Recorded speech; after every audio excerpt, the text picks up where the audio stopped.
시간 하나 너희의 신이니라 라는 제목으로 함께 말씀을 살펴보겠습니다.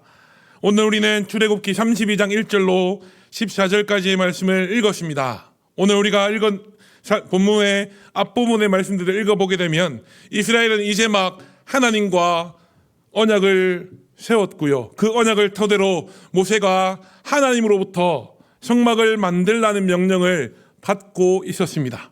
그러던 와중에 그 중요한 시기에 이스라엘 백성과 아론이 황금 송아지 우상을 만드는 것으로 19장에서 24장 말씀에 기록된 하나님과 이스라엘 백성들이 맺었던 그 시내산 언약을 완전히 파괴해버리는 모습을 기록하는 것이 오늘의 본문입니다.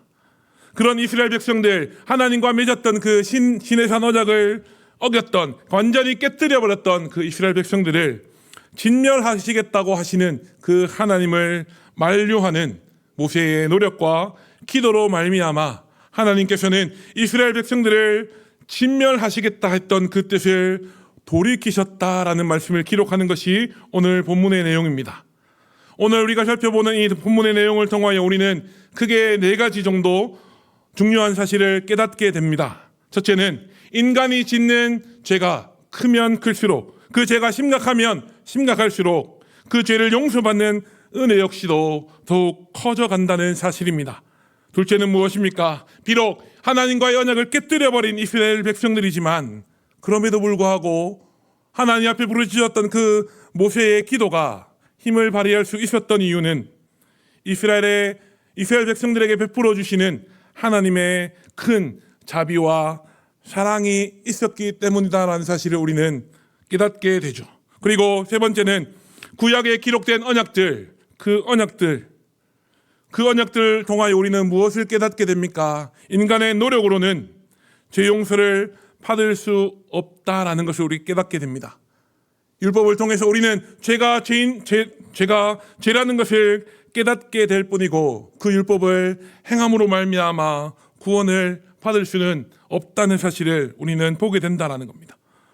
우리는 오직 하나님이 베풀어 주시는 그 은혜로만 죄사함을 받을 수 있고 하나님 앞에서 의롭다 하심을 받고 하나님의 자녀가 되어 그 영원한 천국 하나님의 나라에 들어갈 수 있다라는 사실을 오늘 본문 말씀은 우리에게 말해줍니다. 마지막 4번째는 무엇입니까? 하나님 앞에서 인간이라는 존재가 얼마나 악하고 더러운 존재인지, 그럼에도 불구하고 하나님께서 그 인간들을 향해 베풀어 주시는 그 은혜와 사랑이라고 하는 것이 얼마나 큰 것인지를 깨닫게 하는 말씀이 오늘 우리가 함께 살피는 본문의 말씀이라는 것입니다. 우리는 이 32장 1절로 14절까지의 말씀을 보고 있지만 본문에 앞서 출애굽기 25장에서 31장의 말씀을 가서 보면 시내산 언약을 기초로 하나님께서는 모세에게 하나님의 임재를 상징하는 그 성막, 하나님의 집이라고 불리는 성막을 지을 것을 명령하고 있음을 우리는 보게 됩니다. 모세가 성막을 지으라는 하나님의 명령을 받는데 걸린 시간은 불과 40일이었다라고 성경은 분명히 말해주고 있습니다.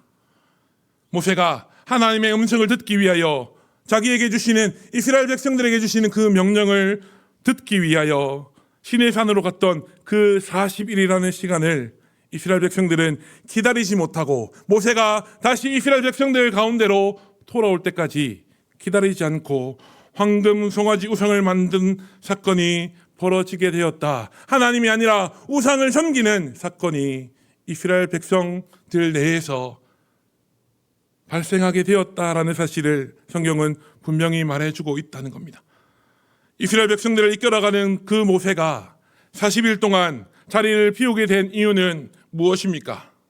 시내산에서 이스라엘 백성들을 향하여, 자기 백성들을 향하여 내리시는 그 하나님의 말씀, 그 하나님의 명령을 듣기 위함이었고, 하나님 제발 직접 말씀하지 마시고 모세를 통하여 우리에게 말씀해 주십시오 라고 부탁하는 그 백성들의 부탁이 있었기 때문에 모세는 40일 동안 하나님의 말씀을 듣기 위하여, 그 명령을 듣기 위하여 이스라엘 백성들 중에서 떠나게 되었습니다. 모세의 부재는 개인의 사정이나 모세 자신의 유익을 위한 것이 아니었고요. 오직 이스라엘 백성들을 향한 결정이었음을 우리는 말씀을 통하여 보게 됩니다. 그런 상황 속에서 출애굽기 32장 1절 말씀은 어떻게 기록하고 있는지 우리 1절 말씀을 함께 읽어보겠습니다. 백성이 함께 읽겠습니다. 시작. 백성이 모세가 산에서 내려오미 더딤을 보고 모여 백성이 아론에게 이르러 말하되 일어나라 우리를 위하여 인도할 신을 만들라. 이 모세 곧 우리를 애굽 땅에서 인도하여 낸 사람은 어찌 되었는지 알지 못함이니라. 아멘. 우리가 함께 읽었던 1절 말씀을 통하여서 이스라엘 백성들이 가졌던 문제점 세 가지를 보게 되는데, 첫 번째는 이스라엘을 지금까지 인도해온 그들의 리더, 지도자인 모세에 대한 경멸을 대놓고 드러내고 있다라는 점입니다. 두 번째는 이스라엘을 애굽에서 구원하신 그 하나님의 역사, 그 하나님의 구원을 부인해버리고 그 이스라엘 백성들을 구원해 준 주체를 하나님에서 사람으로 바꿔버리고 있다라는 점이죠. 또 세 번째는 무엇입니까? 나 외에는 다른 신을 두지 말라라고 말씀하시는 십계명의 첫째 계명과 너는 너를 위하여 만든 우상을 만들지 말라라고 명령하시는 그 십계명의 둘째 계명을 이스라엘 백성들은 철저하게 깨뜨려 버렸다라는 것입니다. 모세의 대리자리였던 아론은 백성들의 요구에, 우리의 신을 만들어 주십시오라고 하는 그 백성들의 요구에 너무나 쉽게 굴복해 버리고 있습니다. 아론은 백성에게 어떤 명령을 내립니까? 2절 말씀에 보니까 너희는 너희의 아내와 자녀의 귀에서 금고리를 빼어 내게로 가져오라는 명령을 내렸다라고 말하면서 아론이 어떤 범죄를 저질렀다고 4절 말씀은 기록하고 있나요? 우리 4절 말씀도 함께 읽어보도록 하겠습니다. 아론이 시작. 아론이 그들의 손에서 금고리를 받아 부어서 조각칼로 새겨 송아지 형상을 만드니 그들이 말하되 이스라엘아 이는 너희를 애굽 땅에서 인도하여 낸 너희의 신이로다 하는지라. 아멘. 모세가 이스라엘 백성들을 떠나서 시내산에 올라가 있는 사이에 백성들을 잘 보살피고 돌봐야 하는 그 아론이, 모세의 대리자로 백성들 위에 서 있는 그 아론이라는 사람이 자기의 손으로 하나님이 아닌 우상의 형상을 만들었고, 그 송아지 우상이 너희를 애굽에서 인도하여 낸 너희의 신이다 라는 사실을 백성들에게 선포했다라고 4절 말씀은 분명히 우리에게 말해줍니다.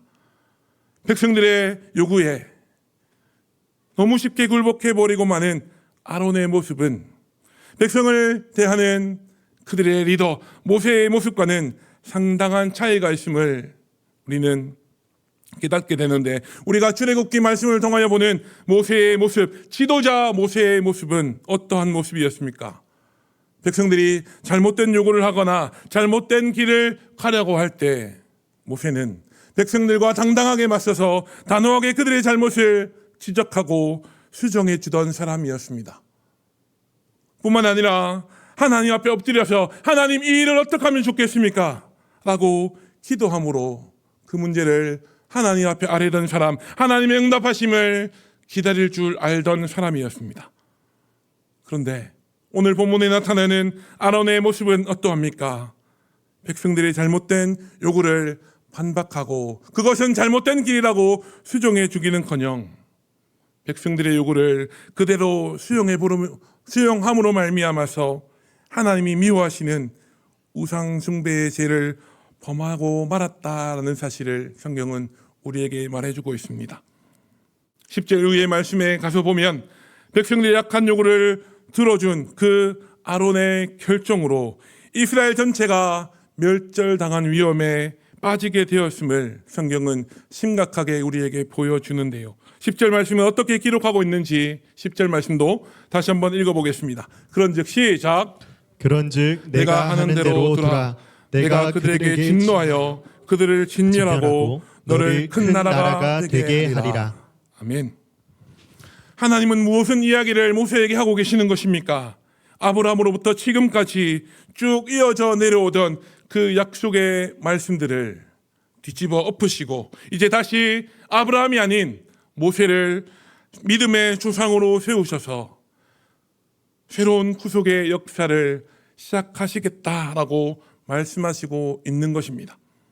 하나님의 진노와 심판을 기록하는 이 10절 말씀에서도 우리는 하나님의 자비, 이스라엘 백성들을 향한 하나님의 사랑을 엿볼 수 있는데요. 그 하나님의 자비와 사랑을 나타내는 표현이 바로 내가 하는 대로 두라라는 표현입니다. 이 표현은 얼핏 보면 내가 당장에 저 이스라엘 백성들 다 쓸어버리고 새로운 구속 역사를 시작할 테니 너 모세야 오늘 나 말리지 마라는 말로 들려질 수도 있습니다. 그러나 이 말의 진정한 의미는 모세야 나를 좀 말려다오라는 말씀을 하시는 하나님의 마음이 이스라엘 백성을 너무너무 사랑하시는 그 하나님의 진심이 담겨있는 표현이라는 것입니다.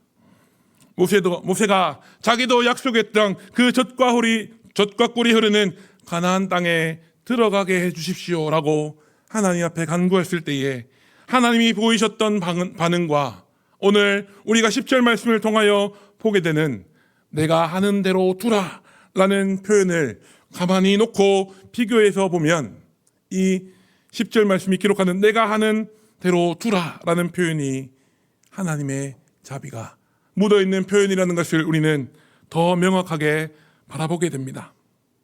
하나님은 그 약속의 땅에 들어갈 수 있도록 하나님 나에게도 허락해 주십시오.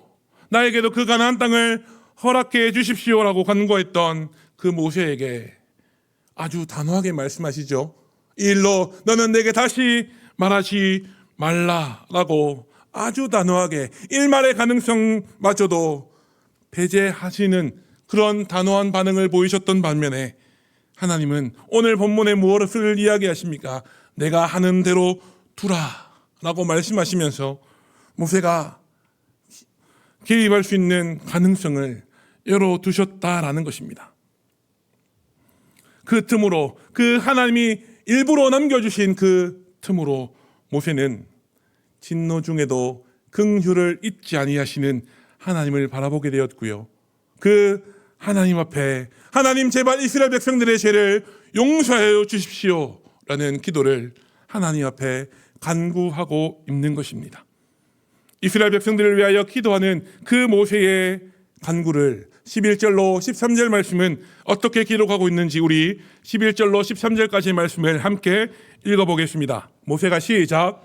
모세가 그의 하나님 여호와께 구하여 이르되 여호와여 어찌하여 그 큰 권능과 강한 손으로 애굽 땅에서 인도하여 내신 주의 백성에게 진노하시나이까.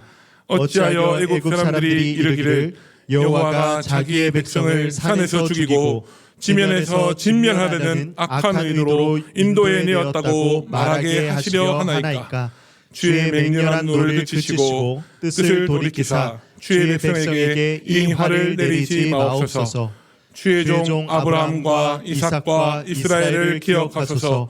주께서 그들을 위하여 주를 가리켜 맹세하여 이르시기를 내가 너희 자손을 하늘의 별처럼 많게 하고 내가 허락한 이 온 땅을 너희의 자손에게 주어 영원한 기업이 되게 하리라 하셨나이다. 아멘. 우리가 함께 읽었던 이 11절로 13절 말씀이 기록하는 모세가 하나님 앞에 간구하는 기도의 특징은 어떤 것들이 있겠습니까? 첫 번째로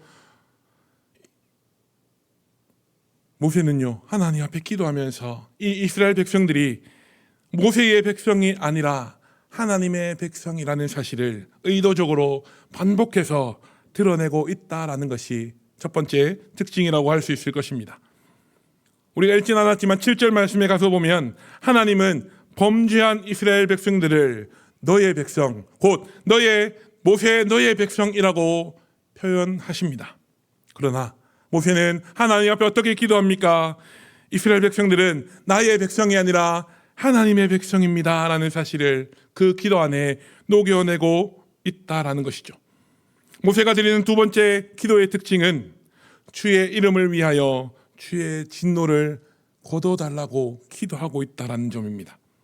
12절 말씀을 보게 되면 모세는 애굽 사람들이 여호와가 자기의 백성들을 진멸하기 위하여 애굽에서 데리고 나갔다라고 말하면서 하나님의 이름을 욕되게 하는 일이 절대로 일어나서는 안 됩니다라고 하나님 앞에 기도하고 있다라는 것입니다.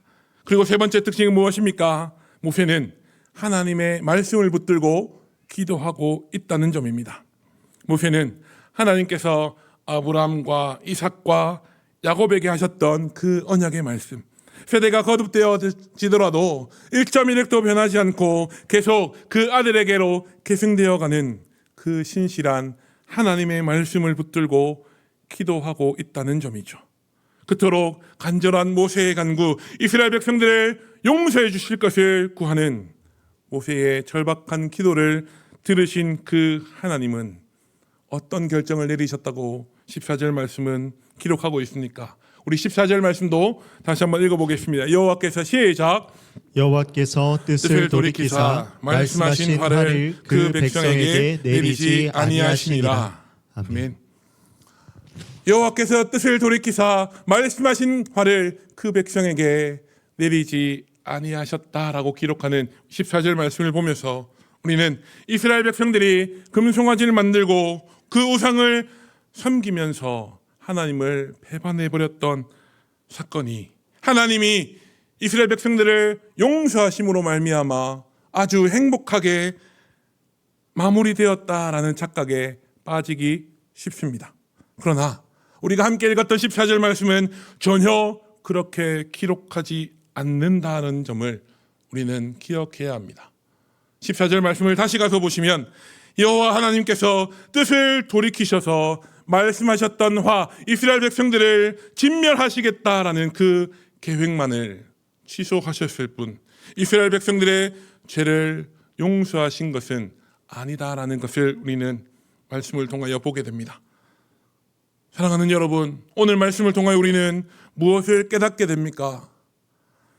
이스라엘 백성들을 용서해달라고 하나님 앞에 그렇게 간구하던 그 모세의 기도는 이스라엘의 죄를 완전히 용서받게 할 만큼 완벽하지 못했고요. 오늘 본문을 통해 보던 이스라엘 백성들과 이 말씀을 함께 나누는 저와 여러분들 역시 지금도 여전히 죄를 지으며 살아가지만 십자가에서 죽으시고 부활하신 그 예수 그리스도, 우리의 유일하고 영원한 중보자가 되시는 그 예수 그리스도로 인하여 우리는 하나님 앞에서 우리의 모든 죄를 용서받았고 하나님의 자녀가 되었다는 사실을 우리는 오늘 본문을 통하여 깨닫게 된다는 겁니다. 그리고 그 예수 그리스도로 모든 죄를 용서함 받은 사람은 이제 더 이상 죄인이 아니라 하나님의 자녀가 된 그 사람은 우상을 섬기는 것이 아니라 오직 여호와 하나님만을 섬기며 그 하나님을 나의 유일한 주인으로 모시며 살아가야 한다는 사실을 우리는 오늘 본문 말씀을 통하여 깨닫게 됩니다. 사랑하는 여러분, 이 말씀을 함께 나누는 저와 여러분들이 성경이 말하는 우상숭배, 하나님이 말씀하시는 우상숭배는 하나님이 마땅히 계셔야 할 그 자리에 하나님이 아닌 다른 것으로, 하나님이 아닌 이 세상의 것으로 채우는 것이라는 사실이 우리 마음에 새겨질 수 있기를 바랍니다. 내가 하나님보다 더 사랑하는 것, 내가 하나님보다 더 의지하는 것, 내가 하나님보다 더 높은 순위에 두고 있는 그 모든 것들이 누군가에게는 재물이 될 수도 있고요, 누군가에게는 사랑하는 자녀가 될 수도 있고, 또 다른 누군가에게는 이 세상이 제공하는 성공이라고 하는 것이 우리의 우상이 될 수도 있다는 사실을 기억하실 수 있는 저와 여러분들이 되시길 소망합니다. 오늘 말씀의 제목처럼 내가 섬기는 신은 하나님인가 아니면 이 세상의 것들로 이루어진 우상인가, 말씀 앞에 나 자신을 세워 나 자신을 말씀을 통하여 돌아보고 오직 하나님만을 섬기며 오직 하나님만이 나의 주인 되심을 날마다 고백하며 살아가시는 저와 여러분들이 다 되실 수 있기를 우리 구주 예수님의 이름으로 축복합니다. 아멘. 함께 기도하겠습니다.